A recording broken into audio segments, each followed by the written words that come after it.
Siapapun yang sedang mengalami keresahan dalam hidupnya, ya, sedang suka, kadang-kadang kita lupa, ya. Maaf, harta nggak ada, rajin ke masjid. Begitu ada harta, jadi berkurang ke masjidnya, ya. Dulu nggak ada motor, jalannya ke masjid, rajin. Sejak ada motor, jalan-jalan dulu, gitu kan? Agak terlambat sedikit. Naik mobil, sudah mulai malas, karena di masjid nggak ada tempat parkirnya, macam-macam, ya. Sudah mulai banyak ini. Godaannya sudah ada.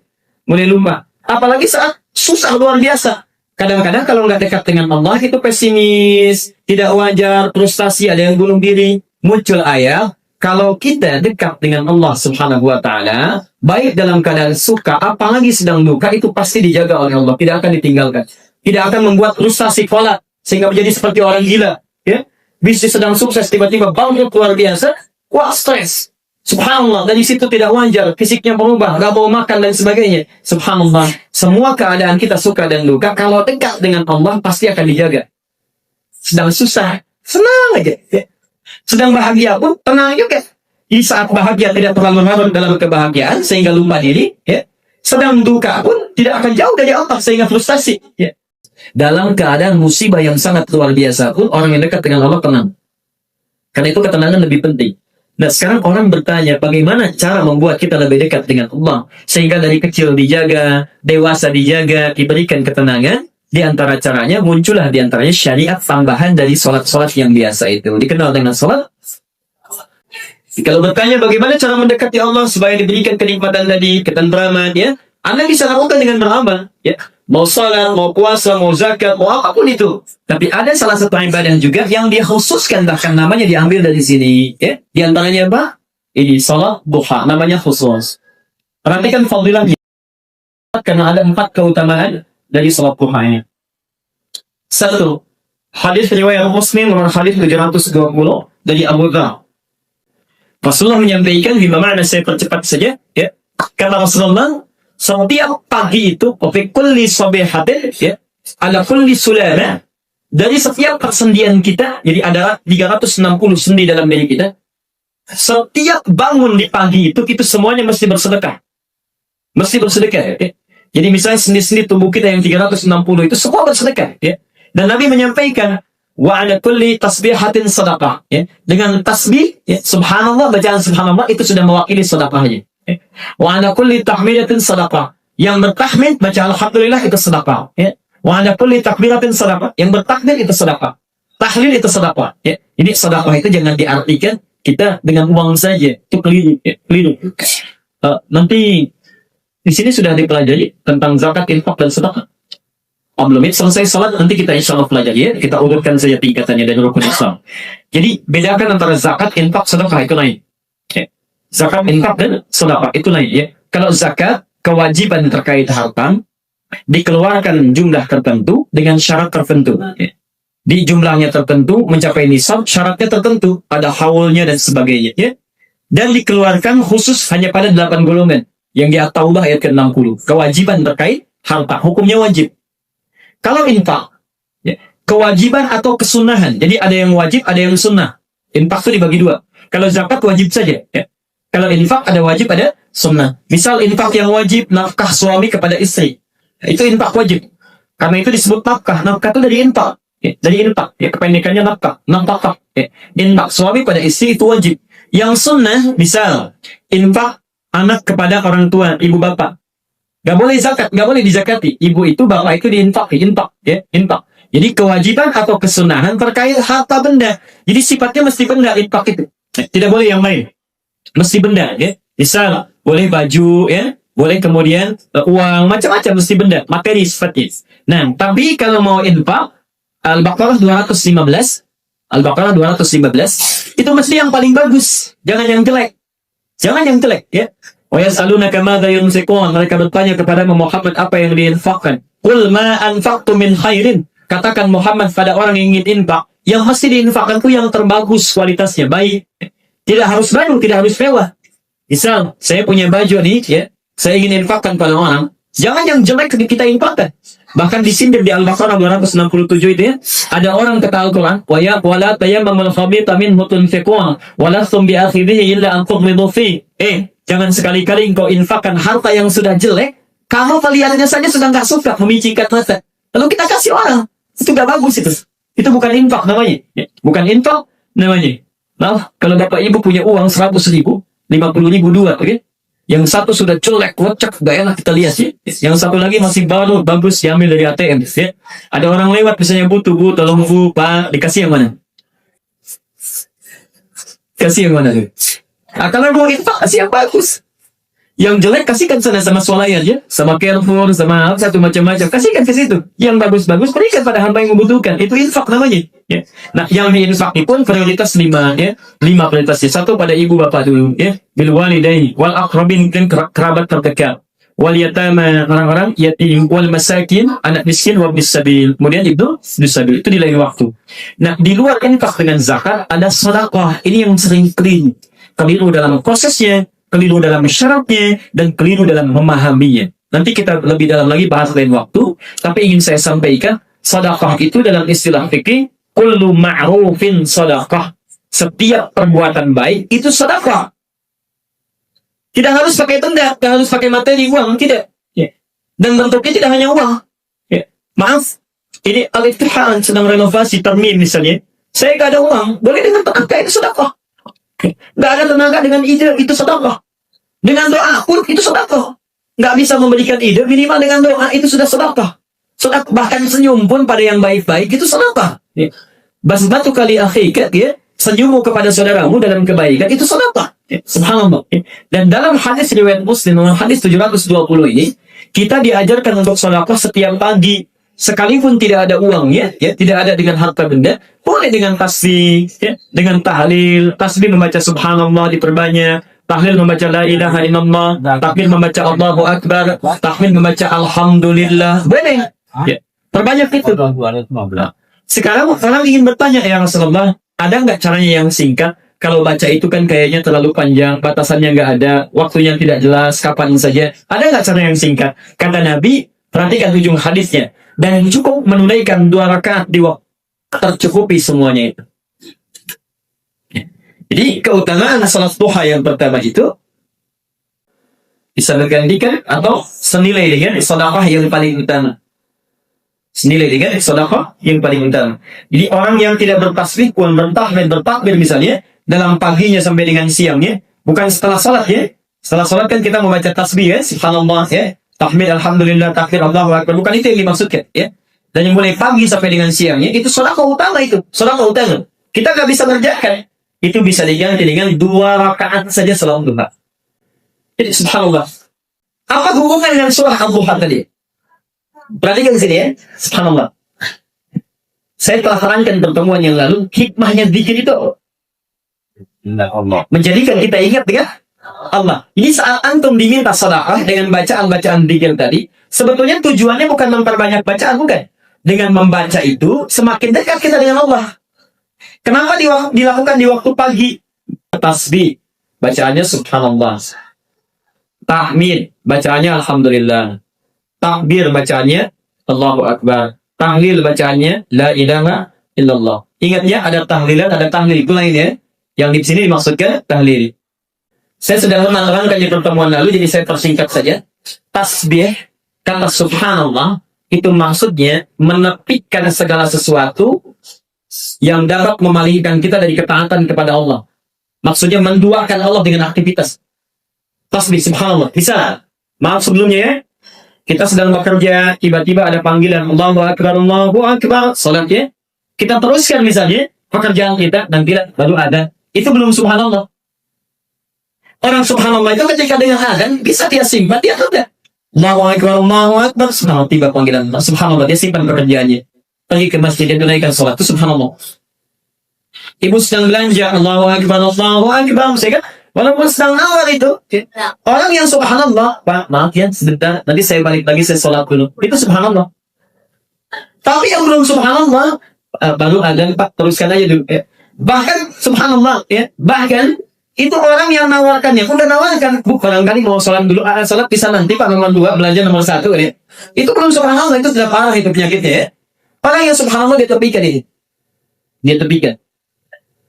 Karena dekat dengan Allah, dia selalu ingin dekat dengan Allah. Begitu ada panggilan, dia kerja. Tahmid, alhamdulillah. Dia mensyukuri segala yang Allah berikan, ini syukuri ya. Jadi orang ini selalu, kalau orang alhamdulillah itu selalu positif. Nggak ada apa masih alhamdulillah. Nggak pegang apapun masih alhamdulillah. Dan nggak ada motif-motif lain dan kalimat yang menyertai untuk bisa menafikan makna alhamdulillahnya. Jadi saat dia tidak punya sesuatu pun yang dilihat apa yang dia punya. Subhanallah, datang orang misalnya, datang pakai motor. Kita datang pakai sepeda misalnya. Pak, pakai sepeda Pak, alhamdulillah. Yang dia lihat bukan pikirkan nggak punya motor. Dia lihat ke belakang, orang lain masih jalan, saya masih punya sepeda. Alhamdulillah. Ada orang jalan di sampingnya, Pak, jalan Pak, alhamdulillah. Dia pikirkan, saya masih jalan pakai sepatu, pakai sendal. Orang lain jalan nggak pakai sendal. Ada yang nggak pakai sendal, Pak, olahraga Pak, alhamdulillah. Saya masih bisa jalan pakai kaki saya, orang lain belum bisa jalan. Subhanallah, begitu datang orang pakai kursi roda, datang lagi, Pak, subhanallah, ada kurang sehat Pak, alhamdulillah. Dia bukan jawab tidak malu, alhamdulillah. Ya. Orang bisa, maaf, orang misalnya sakit, dia nggak punya kursi roda, saya punya kursi. Jadi semua itu terpikir al saja. Dan nggak ada kalimat lain yang menyertai. Makanya alnya itu al comprehensive, istiqlal. Kalau sudah alhamdulillah, jangan diikuti dengan yang lain. Ya. Pak, pakai sepeda Pak? Ya, alhamdulillah. Ya. Kalau sudah alhamdulillah, jangan pakai ya. Itu artinya tambahan. Ya. Tumben jalan Pak? Ya, alhamdulillah. Itu oke ya. Udah hilang itu. Hidupnya enak nih. Takbir. Jadi kalau orang sudah dekat dengan Allah, segala diberikan kenikmatan, tidak ada yang lebih agung dibandingkan Allah. Tidak ada yang lebih agung dibandingkan Allah. Karena itulah kalaupun dia meninggal sudah dekat dengan Allah, la ilaha illallahnya sudah masuk. Karena itu orang yang baca 4 ini menjadi lebih dekat dengan Allah, dijaga oleh Allah supaya dalam aktivitasnya itu selalu dekat dengan Allah. Ada yang menyimpang, luruskan lagi, subhanallah. Diberikan ketenangan, begitu dapat nikmat langsung dia syukuri. Ya? Diagungkan oleh Allah, menganggap makhluk itu kecil, nggak ada apa-apanya. Diangkat jadi DKM misalnya, nanti kita lihat tuh pengurus baru deh. Diangkat DKM, kan rumahnya rumah Allah ini. Jadi rumah Allah itu, aturannya adalah Allah, bukan aturan kita. Setiap yang masuk, hamba kecil, yang besar cuma Allah. Makanya ketika masuk gitu kan, subhanallah, kita mau sholat kan yang diangkat Allahu Akbar. Yang besar Allah, jadi nggak ada yang lain. Maaf ya, nanti kita cek itu di sini. Bisa, sah sudah penuh nih, sudah penuh. Ya. Di luar pintu, kedudukan pasti beda. Ada Pak Wali Kota misalnya, Pak Wali Kota mau datang nih. Kedudukannya lebih besar beliau dibandingkan kita di luar masjid. Masuk masjid sama. Jadi kalau orang Allahu Akbar itu, Pak Wali Kota ketinggalan, maaf Pak, Bapak duduk silakan di tempat Bapak datang. Begitu datang terlambat, ya di situ duduknya. Kadang-kadang mohon maaf kita lupa nih, Bapak Ibu sekalian, Pak Wali Kota sudah 5 menit lagi mau datang, tolong saf terdepan dikosongkan dulu untuk beliau dan tamu yang menyertainya. Itu tidak tepat itu. Itu bukan Allahu Akbar. Jadi dia nggak ada yang takut dengan siapapun kecuali Allah. Tidak takut dengan siapapun kecuali Allah. Dan ciri ahli DKM itu ayatnya tidak takut kecuali pada Allah. At-Taubah ayat 18 itu. Innama ya'muru masajidallahi man amana billahi wal yaumil akhir wa aqama shalah wa ata zakat wa lam yakhsha illallah. Fa'asa ulaika ayyakunu minal muhtadin. Dia enggak takut apapun kecuali kepada Allah. Ya. Nah, apa hubungan dengan Abduha tadi, Bapak Ibu sekalian? Ini sebetulnya ini latihan untuk mendekatkan kita dengan Allah. Kalau sudah dekat dengan Allah, dijaga oleh Allah. Saat sedang suka, subhanallah, ya. Saat sedang duka pun, alhamdulillah. Ya. Subhanallah, gak ada lebih besar kecuali Allahu Akbar. Saat meninggal sudah la ilaha illallah. Ini hikmahnya dikaitkan dengan yang tadi. Kalau nggak bisa melatih ini dalam hidup kita, maka 2 rakaat salat duha. 2 rakaat salat duha. Minta dalam sujud, minta dalam rokoknya. Bacakan sunnah nabinya dalam salat duhanya. Ya. Jelas sampai sini? Ini keutamaan yang utama. Saya teruskan dulu, ada waktu masih 10 menit. Keutamaan yang pertama, senilai dengan sedekah yang paling utama. Yang kedua, hadis yang qudsi. Hadis qudsi bahkan ya, hadis qudsi. Riwayat Abu Dawud nomor hadis 1289. Kalau Rasulullah SAW bersabda, kalau Allah Azza wa Jalla, Allah berfirman dalam salah satu hadis qudsi. Perhatikan, man shalla arba'a raka'atin, ya. Siapa yang menunaikan salat duha 4 rakaat. 4 rakaat. Dalam riwayat lain, ya ibadi hai hambaku, la ta'jiz an 4 raka'atin fi duha. Jangan pernah engkau merasa lengah. Maksud jangan lengah itu jangan sekali-kali ditinggalkan, ya. Jangan sekali-kali ditinggalkan, jangan lengah kita. Walaupun lelah bisa dilakukan, lakukan, ya. 4 rakaat duha Kalau yang tadi 2 rakaat, minimali. Sekarang 4 rakaat duha. Siapa yang tidak kelak menunaikan 4 rakaat duha, maka Allah akan ganti mencukupkan kebutuhannya sampai di akhir siang. Akhir siang itu ada yang mengatakan menjelang asar, ya. Ada yang mengatakan menjelang asar, ada yang mengatakan masuk maghrib, ya. Karena di Quran siang itu nahar dipasangkan dengan lail.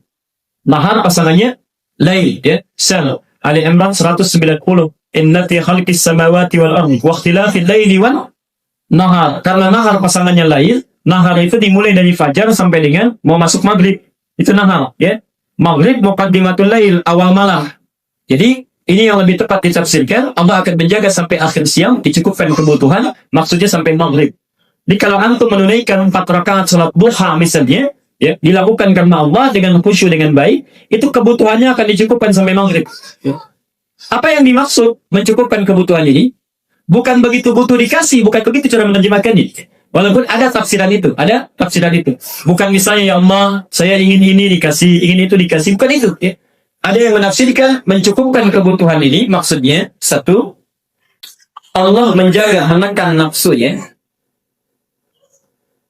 agar tidak banyak menginginkan apa yang tidak dibutuhkan. Jadi ada kebutuhan, ada keinginan. Nafsu ini membawa banyak kepada keinginan. Takwa membawa banyak kepada kebutuhan.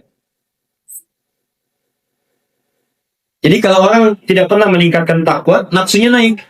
Kalau nafsunya naik, keinginannya banyak. Ya. Jadi banyak pun yang dimiliki itu dilihat sedikit.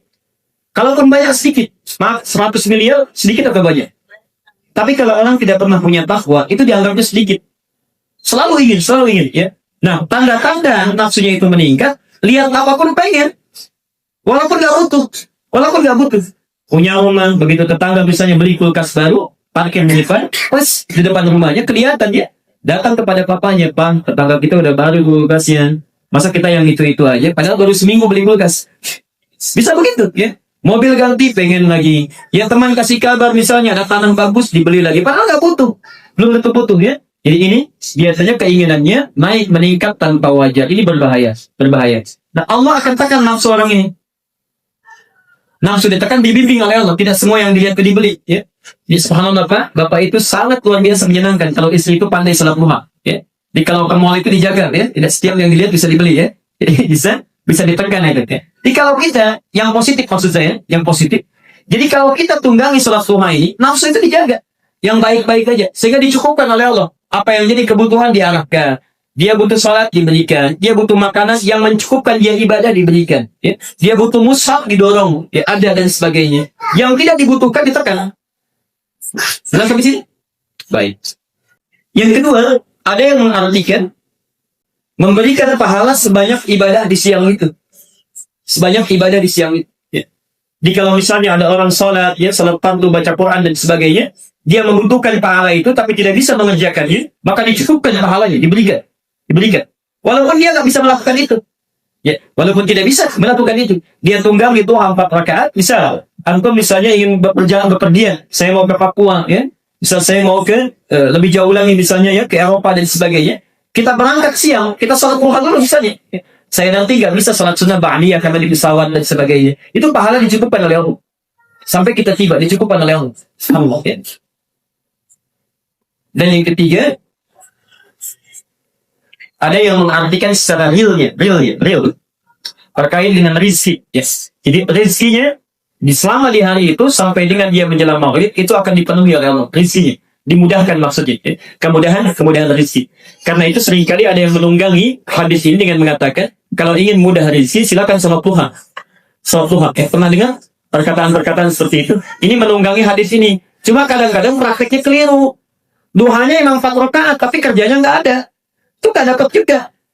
Jadi yang dimaksud dengan hadis ini adalah memudahkan cara kita mendapatkannya. Antum salat duha, lakukan pekerjaannya dengan ikhtiar.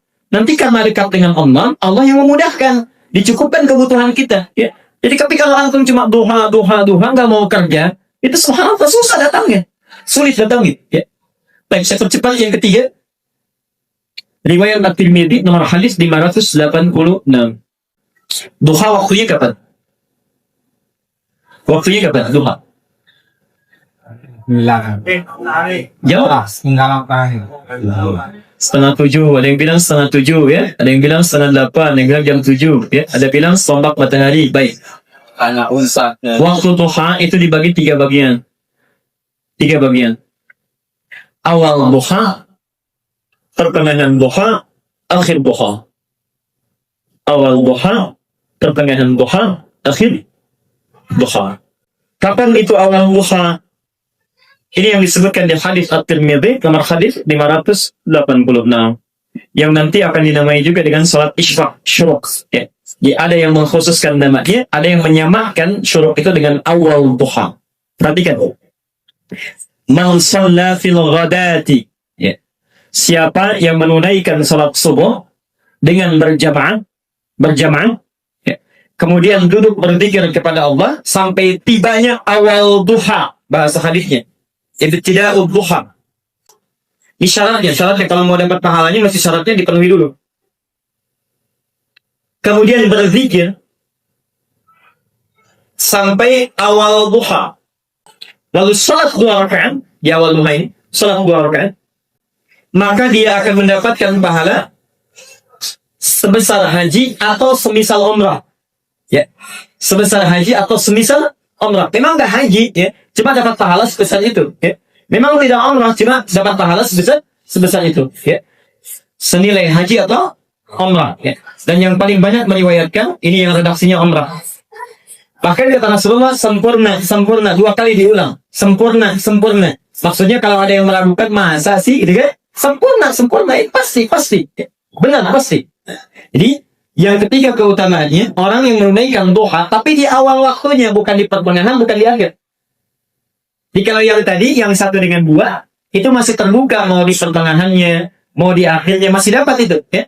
Kalau 2 rakaat dapat yang tadi, ya, subhanallah, 4 rakaat dapat yang telah disebutkan. Ya. Antum tunggangi 2 rakaat, itu senilai dengan salat. Tunggangi 4 rakaat, itu senilai dengan kedekatan kepada Allah, sehingga dicukupkan kebutuhannya. Tapi kalau itu dilakukan 2 rakaat saja di awal duha, tapi bukan sekedar melakukan 2 rakaat saja. Syarat pertamanya tidak mudah. Salat subuh berjamaah dulu. Dalam riwayat lain ada yang spesifik menyebutkan di masjid. Nah, ya. Di masjid, spesifik riwayat lain. Karena itu ada yang berpendapat bahwa sebagian ulama kita berpendapat itu mesti salatnya di masjid. Ya. Kemudian dia berzikir. Jadi saat selesai sholat itu tidak melakukan aktivitas lain. Ya. Dia zikir kepada Allah. Zikir, ya. Ada yang mengartikan duduk, ada yang mengartikan dia i'tikaf dan sebagainya. Silakan macam-macam, ya. Kemudian dia berzikir kepada Allah Subhanahu wa taala, ya. Kalau zikir itu sambil duduk sambil berdiri. Kalau di masjid atau umumnya duduk, ya. Makanya ada yang mengartikan duduk di masjid, ya. Itu cuma terjemah saja, ya. Berzikir kepada Allah sampai datang awal duha. Lalu dia salat duha. Subhanallah. Itu pahalanya seperti dapat umrah. Seperti umrah. Allah itu begitu sayang kepada kita, adil. Belum punya uang, pengen senilai umrah pahala, ayo tunggangi ini. Tapi syaratnya nggak mudah. Yuk ke masjid dulu, salat jamaah subuh, salat jamaah. Ya. Ulama mengatakan riwayat yang menyebutkan ke masjid itu spesifik bagi para lelaki khususnya. Yang tidak ada masjidnya ini memberi peluang kepada para perempuan. Ya, memberi peluang kepada para perempuan karena belum tentu bisa ke masjid. Karena itu ada 2 redaksi hadisnya. Ada yang menyebutkan man shalla fil ghadati jama'atan, jamaah saja. Ada yang menambahkan fil masjid. Jadi Bapak Ibu sekalian, karena ini dilakukan di awal duha, lalu Nabi menyebutkan setelah matahari itu terbit 1 tombak setelah itu. Sekitar 12 menit, 15 menit setelah terbit. 12 menit, 15 menit setelah terbit. Nah, karena ini khusus sifatnya di awal waktu, matahari baru terbit, kemudian mulai lewat, ya, 12 menit, 15 menit, maka dalam bahasa Arab itu disebut dengan isyraq. Isyraq. Ya. Syuruk bahasa kita ya. Isyraq atau syuruk. Maka ada yang menyebutkan, ada yang mengkhususkan. Karena ini pahalanya khusus, waktunya khusus, ada yang memberikan istilah salat syuruk atau isyraq. Ada pendapat kedua menyebutkan, ini sebetulnya salat duha juga. Cuma duhanya dilakukan di awal waktu. Jelas ya? Salat duha juga, cuma duhanya dilakukan di awal waktu. Ini tidak masalah, ini kan perbedaan pandangan saja. Perbedaan pandangan. Jadi kalau antum yang ada ingin menyebutnya isyraq, ingin dapat pahala umrah, silakan lakukan, ya. Nanti di pertengahan duha ingin salam lagi, silakan. ini 2 rakaat saja, nanti ingin tambah 2 rakaat lagi jadi 4 rakaat, sudah nggak ada masalah di situ ya. Yang keliru itu sudah nggak sholat rame gitu ya. Nah, itu yang keliru. Ini syaratnya mesti antum sholat berjamaah dulu. Tidak mudah, makanya enak saja kalau misalnya tiba-tiba sholat 2 rakaat dapat senilai umrah ya.